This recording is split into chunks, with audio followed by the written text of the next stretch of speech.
Hello friends, welcome to my channel. ಇವತ್ತು yummy ಆಗಿರುವ ಒಂದು ಕ್ಯಾಬೇಜ್ ಫ್ರೈಡ್ ರೈಸ್ನ ಮನೇಲಿ ಈಸಿಯಾಗಿ ಲಂಚ್, ಡಿನ್ನರ್ ಅಥವಾ ಬ್ರೇಕ್ಫಾಸ್ಟ್ ಟೈಮಲ್ಲಿ ಹೇಗೆ ಮಾಡ್ಕೊಳ್ಳೋದು ಅಂತ ನೋಡೋಣ. ಕ್ಯಾಬೇಜಲ್ಲಿ ವಿಟಮಿನ್ ಸಿ, ಫೈಬರ್ ಕಂಟೆಂಟ್ ಮತ್ತು ಆ್ಯಂಟಿ ಆಕ್ಸಿಡೆಂಟ್ಸ್ ಎಲ್ಲ ತುಂಬಾ ರಿಚ್ ಆಗಿರುತ್ತೆ. ಇದರಿಂದ ಡೈಜೆಸ್ಟಿವ್ ಸಿಸ್ಟಮ್ಗೆ ಮತ್ತು ಹಾರ್ಟ್ ಹೆಲ್ತ್ಗೆ ಮತ್ತು ಬಾಡಿ ಇಮ್ಯುನಿಟಿ ಸಿಸ್ಟಮ್ಗೆ ತುಂಬಾ ಒಳ್ಳೆಯದು. ಇದು ಲೋ ಕ್ಯಾಲರಿ ಇರುವಂಥ ಒಂದು ವೆಜಿಟೇಬಲ್ಲು. ತುಂಬಾ ಟೇಸ್ಟಿಯಾಗಿ ಬರುತ್ತೆ, ಮನೇಲಿ ಈಸಿಯಾಗಿ ನಾವು ಮಾಡ್ಕೋಬೋದು. ಜೊತೆಗೆ ವಿಟಮಿನ್ ಕೆ ಮತ್ತು ಸಿ ಕೂಡ ಇದರಲ್ಲಿ ರಿಚ್ ಆಗಿರುತ್ತೆ. ಮೊದಲು ಒಂದು ಪಾತ್ರೆ ತೊಗೊಂಡು ಅದರಲ್ಲಿ 1 ರಿಂದ 2 ಸ್ಪೂನ್ ಎಣ್ಣೆನ ಹಾಕ್ಕೊಳ್ಳಿ. ಎಣ್ಣೆ ಎಲ್ಲ ಬಿಸಿ ಆದಮೇಲೆ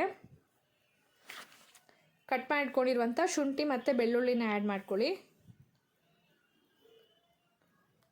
ಕಟ್ ಮಾಡ್ಕೊಂಡಿರುವಂಥ ಈರುಳ್ಳಿನ ಕೂಡ ಆ್ಯಡ್ ಮಾಡ್ಕೊಳ್ಳಿ. ಈರುಳ್ಳಿ ಎಲ್ಲ ಸ್ವಲ್ಪ ಬ್ರೌನ್ ಕಲರ್ ಬರಬೇಕು, ಅಲ್ಲಿವರೆಗೂ ಚೆನ್ನಾಗಿ ಫ್ರೈ ಮಾಡ್ಕೊಳ್ಳಿ. ಅದಾದಮೇಲೆ ಕಟ್ ಮಾಡ್ಕೊಂಡಿರುವಂಥ ಬೀನ್ಸ್ನ ಕೂಡ ಆ್ಯಡ್ ಮಾಡಿ. ಎಷ್ಟು ಸಾಧ್ಯ ಆಗುತ್ತೋ ಅಷ್ಟು ಚಿಕ್ಕದಾಗಿ ವೆಜಿಟೇಬಲ್ಸ್ನೆಲ್ಲ ಕಟ್ ಮಾಡಿಟ್ಕೊಳ್ಳಿ. ಇಲ್ಲಿ ಬೆಲ್ ಪೆಪ್ಪರ್ ಆದರೂ ತೊಗೋಬೋದು, ಅಥವಾ ನಾನು ದಪ್ಪ ಮೆಣಸಿನ್ಕಾಯಿನ ತೊಗೊಂಡಿದ್ದೀನಿ, ಅದನ್ನು ಕೂಡ ಕಟ್ ಮಾಡಿ ಹಾಕ್ಕೊಂಡಿದ್ದೀನಿ.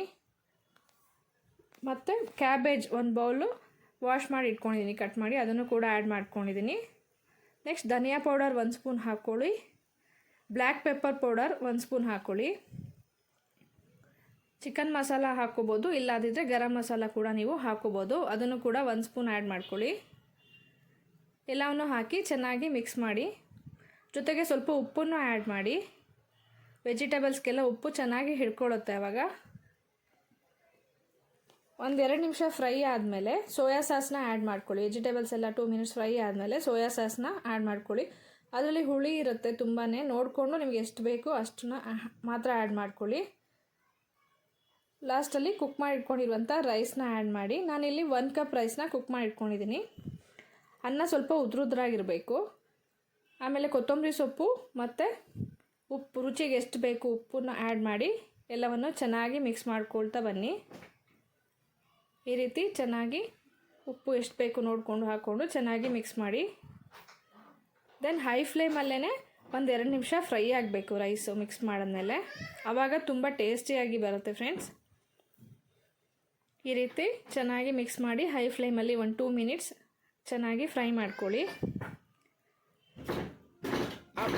ಮಕ್ಕಳು ಇಷ್ಟಪಟ್ಟು ತಿಂತಾರೆ ಫ್ರೈಡ್ ರೈಸ್ ಅಂದರೆ. ಹೋಟೆಲಲ್ಲಿ ಎಲ್ಲ ಹೈಜೆನಿಕ್ ಆಗಿರೋದಿಲ್ಲ.